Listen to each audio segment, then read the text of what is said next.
के जीवन में कोई दुख, रोग, विपत्ति, अपमान, अवहेलना आदि आ रही है, चुपचाप सह जाओ, उसका कोई प्रतिकार मत करो।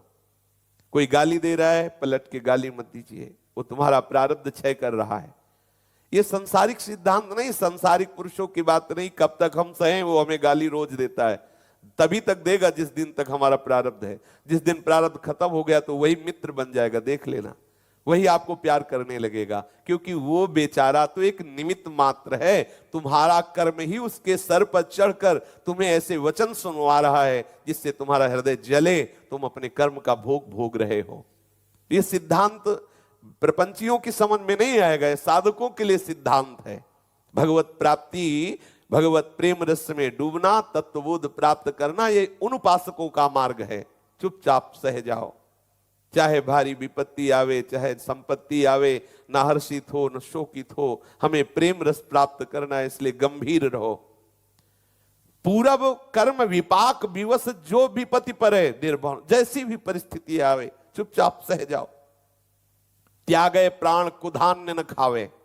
बाबा कह रहे चाहे हमें भूखे प्राण त्यागना पड़े, लेकिन हम गंदा भोजन नहीं करेंगे, अधर्म की कमाई का भोजन नहीं करेंगे, उससे बुद्धि भ्रष्ट हो जाएगी। भोजन नहीं मिलेगा, 2-4 दिन जलेगा हृदय और पवित्र हो जाएगा। लेकिन गंदा भोजन, अभक्ष्य भोजन या ऐसा कुकर्म के द्वारा कमाया हुआ भोजन, बोले कभी न खाए। इसीलिए खान पान तो कीजिए रसिक मंडली माही, जिनके और उपासना तहां उचित ध्रुनाई। जहां तहां अन्न खात सखी कहा ताप गात, सकल दिवस द्वंद जात रात सर्व सोवई। जहां मनाया वहां भोजन कर लिया, ना कोई विचार है, ना कोई देखना सुनना है कैसा भोजन है, किनका भोग लगा है, कौन लोग हैं क्या, ऐसा नहीं। सावधान, जहां तहां के पावने भजन तेज घटी जाए। जहां तहां भोजन करोगे आपका भजन तेज नष्ट हो जाएगा। खान पान तो कीजिए रसिक मंडली माए, जिनसे हमारा इष्ट मिलता है, हमारा भजन रस मिलता है। जो वैष्णव जन है, प्रभु शरणागत जन, उनके यहाँ मांग के पालेंगे। ब्रजवासियों के यहाँ मांग के पा, दूसरे के द्वारा आदर पूर्वक दिया हुआ भी उत्तम उत्तम पदार्थ हम नहीं स्वीकार करेंगे। ब्यास मिठाई विप्र की तामे ला गए आग, वृंदावन के स्वपच लो जूठन खइए मांग। आचार्य महापुरुष जन आदेश करते हैं, नहीं निंदा, ना तो किसी की निंदा करे और ना अपनी निंदा सुनकर के नाराज होए। एक पद में श्री चरणदास जी ने कहा है कि हे साधको, ऐसा निश्चय करो कि ये जो निंदा करने वाले हैं ये बहुत कृपालु है, हम पे बहुत कृपा कर रहे हैं, कभी भगवान इनको हमसे दूर न करें। ये सदैव हमारे आसपास ही रहे, ये हमारे आसपास ही रहे। कभी मत मनाओ ऐसा कि प्रभु ये हमारी निंदा करता है, ये दूर हो जाए, नहीं। वो कह रहे निंदक को नियरे ही राखो, होन न देऊ न्यारा। यदि कोई हटा रहा हो तो व्यवस्था करो, पास रखो। तो अपनी तरफ से व्यवस्था करे। बोले हाँ, निंदक नियरे राखे आंगन कुटी छवाए। आप और व्यवस्था करो, उसकी खान पान की व्यवस्था करो। तभी तो संतों के चरित्रों में देखा गया तो लगता था कैसे बावरे हैं, जो इनकी निंदा कर रहा है, अपमान कर रहा है, उसी को गर्म करके दूध और मीठा मिला के अपने हाथ से पवारे। पूज्य श्री मग्नानंद सरस्वती जी महाराज सेनपुर, एक संत वेशधारी आए। बाबा बड़े ही निरपेक्ष रहते थे, बाबा सरकार अपने लोग सब उनको कहते थे। निरंतर भगवत समाधि में डूबे रहते थे, किसी से कोई व्यवहार नहीं। लेकिन वो जो निंदा करने वाला बाबा सरकार की जब आया तो बाबा सरकार जो स्वयं दूध लेते थे वो गर्म करके मीठा करके उसको दे ले जाते। शिवानंद स्वामी और भी बड़े बड़े भगवत प्राप्त महापुरुष बाबा सरकार के शिष्य थे। वो कहते कि महाराज ये तो बहुत ही गलत बोलता रहता, उद्दंडता करता है, इसे आश्रम में बिल्कुल टिकने न दो, निकाल दो। तो कहते थे नहीं नहीं, इसे जरूर रखो, और सब चाहो जाना चाहो तो चले जाओ, इसे रखो। तभी ये लगता कि मतलब कैसा, ये देखो महापुरुष जन कह रहे हैं कि निंदक को तो समीप ही रखो और अपनी तरफ से आंगन कुटी छवाए, व्यवस्था करो, उसके वास की व्यवस्था करो। चरणदास जी कह रहे हैं अपने निंदक को कभी अपने से दूर ना होने दो, कि भैया तुम कभी दूर मत जाना, तुम्हारे पैर छू कृपा करके पास ही रहना। आहा, ये साधु, ये साधक की आंतरिक वृत्ति। वास्तव में तो ये हमारा साचा मित्र है जो हमारी निंदा करता है। जो पाप बड़े बड़े जप तप पूजा पाठ और साधना करवे से भी ना कटे, वे निंदक महाराज क्षण में काट दे हैं। ये देखो लाभ की बात। महापुरुषों ने देखा कि जो अपराध जन्म जन्मांतरों के हैं और भजन करवे से, बड़ी साधना करवे से भी उनको काटना मुश्किल है, वो निंदक एक क्षण में निंदा करके तुम्हारे सारे पाप नष्ट कर देता है। आप आनंदित हो, बड़ी कृपा करी, बिना भोगे बिना कोई प्रायश्चित किए हमारा पाप नष्ट हो गया। जब सभा में निंदा होती है या कोई निंदक उनकी निंदा करता है तो उनके जो भगवत मिलन में बाधा पहुंचाने वाले पाप कर्म है वो नष्ट हो जाते। कितना मंगलमय है। लेकिन हृदय जलता है, ऐसा लगता है बाद में मंगल हो या मंगल इससे मतलब है, पहले इसके थप्पड़ लगाओ। तो मुझ वैष्णव की निंदा करता है, पता है मैं कितना भजनानंदी हूं। ये अहंकार देवता बर्दाश्त नहीं कर पाते। बकाया है बहुत बढ़िया औषधि। जानबूझ के कोई पापाचरण करे ना, और जब निंदा हो रही तो आनंदित होना चाहिए। मेरे प्राण प्यारे प्रभु ने कोई मंगल विधान किया, कोई ऐसा प्रारब्ध था जो बहुत बुरा भोगना पड़ता, प्रभु आज निंदा करा करके उसे नष्ट करवा रहे हैं। बलिहारी है इन निंदक भगवान की जो बिना भोगे बिना प्रायश्चित किए हमारे पाप का नाश कर रहे हैं। ये काम निंदक भगवान सहज रूप से कर दे हैं।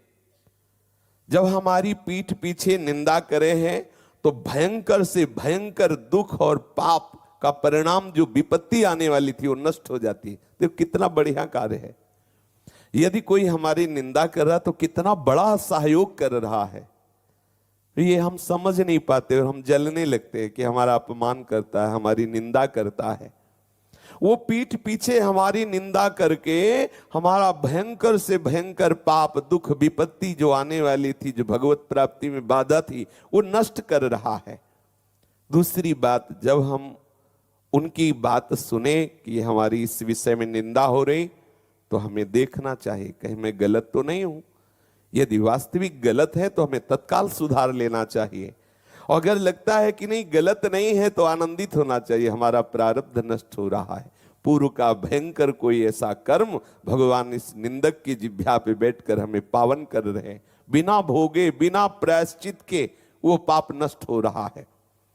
जैसे कोई सुनार सोने को अग्नि में तपाए तपाए के निर्मल कर ले है, और जैसे घन की अनेकन चोट झेलिवे सो हीरा की कीमत हजारन लाखन की हो जाए है, ऐसे ही ये जो दुष्ट रूप भगवान भक्त की निंदा करते हैं उनको भगवान ही समझे, भगवत भावना ही रखे। वो जो निंदा करते हो अगर सह गए तो तुम्हारी कीमत बढ़ गई। जैसे हीरा में घन की चोट पड़ती है और सह गया तो कीमती हो जाता है। जैसे आग में तपने पर सोना चमकने लगता है, ऐसे जब निंदा तुम्हारी होगी तो तुम पवित्र हो जाओगे, तुम चमकने लगोगे, तुम्हारा यश का विस्तार होगा, तुम्हें भगवत मिलन का सौभाग्य प्राप्त होगा। ये जो दुष्ट जन है ये संतन की कीर्ति फैलाए वाले हैं। ये संतन को कसौटी पे कसी कसी के संसार में प्रकाशित करे हैं। सच्ची बात, अगर ये विरोधी जन ना हो तो संत की महिमा प्रकाशित ही ना हो। अपने अपने पापन को काटिवे के ताई सबरो संसार बड़े बड़े जोग यज्ञ तप जप करे है, परंतु बिना कुछ किए ये निष्पाप कर देने वाले निंदक भगवान हैं। ये निंदा करी करके संतन के हृदय के उस पूर्व से पूर्व जो भी मलिनताएं सबको दूर कर देते हैं। श्री चरणदास जी कहते हैं कि मैं भर हृदय से आशीर्वाद देता हूं अपने निंदक को कि कभी इसको बुखार भी ना आवे, क्योंकि बुखार आएगा तो निंदा नहीं कर पाएगा। निरोग रहे, स्वस्थ रहे, समीप पे रहे, और ऐसा नहीं कि निंदा करके नरक जाएगा। बोले नहीं मैं आशीर्वाद देता हूं कि वो भव समुद्र से पार हो जाए। कैसे संत होते हैं, संत हृदय क्या होता है, इसीलिए तो समझ पाना बड़ा मुश्किल है। आहा, संत हृदय की महिमा कह रहे हमारी निंदा करने वाला उतरे भवनिधि पारा। कैसे कैसा हृदय, अनुमान भी नहीं लगा सकते। जो रोज जलन भरे शब्द बोलता है, निंदा करता है, उसे कभी जुखाम बुखार भी न हो, कभी दूरी न जाए, समीप पास रहे, जीवन भर निरोग और सुखी रह के निंदा करे, मरने के बाद भगवान को प्राप्त हो, ये मैं आशीर्वाद देता हूं। ये है संत हृदय, ये है भगवत प्रेमी महात्माओं का हृदय। हमारी निंदा करने वाला भव सागर से पार हो जाए। मैं अपनी निंदा करने वाले के चरणों की बार बार स्तुति करता हूं कि हे निंदक भगवान, इस संसार से पार होने के लिए आपने बहुत बड़ी सहायता की, नहीं तो एक कर्म भोग हमें साधन में बाधा पहुंचा देता। आपने निंदा करके हमारे उन कर्मों को नष्ट कर दिया। आप बड़े सहयोगी हो। निंदक के चरणों की स्तुति भाखों बारंबारा, चरण दास कह सुनियो साधो, ये निंदक साधक भारा। ये बहुत बड़ी सहायता की हमें भगवत प्राप्ति में। जो हमारे कर्म हमें प्रभु से मिलने में बाधा पहुंचा रहे थे, वो निंदक ने निंदा करके हमारे उन कर्मों को नष्ट कर दिया। इसलिए गुरु नानक साहब जी कह रहे हैं कि नहीं निंदा नहीं स्तुति जाके, लोभ मोह अभिमाना। यदि कोई आपकी बड़ाई कर रहा है तो आप उसे स्वीकार मत कीजिए। वो आचार्य गुरु कृपा से आप में सद्गुण आए हुए हैं। यदि आप बड़ाई स्वीकार कर लेंगे, पूजा स्वीकार कर लेंगे, मान स्वीकार कर लेंगे, तो देहाभिमान पुष्ट हो जाएगा, आपका मार्ग बाधित हो जाएगा। जब कोई आपकी स्तुति करे तो अनसुनी कर दीजिए, कानों में अंगुली डाल दीजिए। जब कोई आपकी बड़ाई करे तो कान में अंगुली डाल लो, जब कोई दूसरे की बुराई करे तो कान में अंगुली डाल लो। जब कोई दूसरे की बड़ाई करने लगे तो अंगुली हटा लो, एकदम खुला सुनो। जब आपकी बुराई करने लगे तो खुला सुनो। जब आपकी बुराई हो तो सुनो, दूसरे की बड़ाई हो तो सुनो। जब दूसरे की बुराई हो, आपकी बड़ाई हो, तो कान में अंगुली डाल लो, मत सुनो, नहीं तो आपके सुकृत नष्ट हो जाएंगे।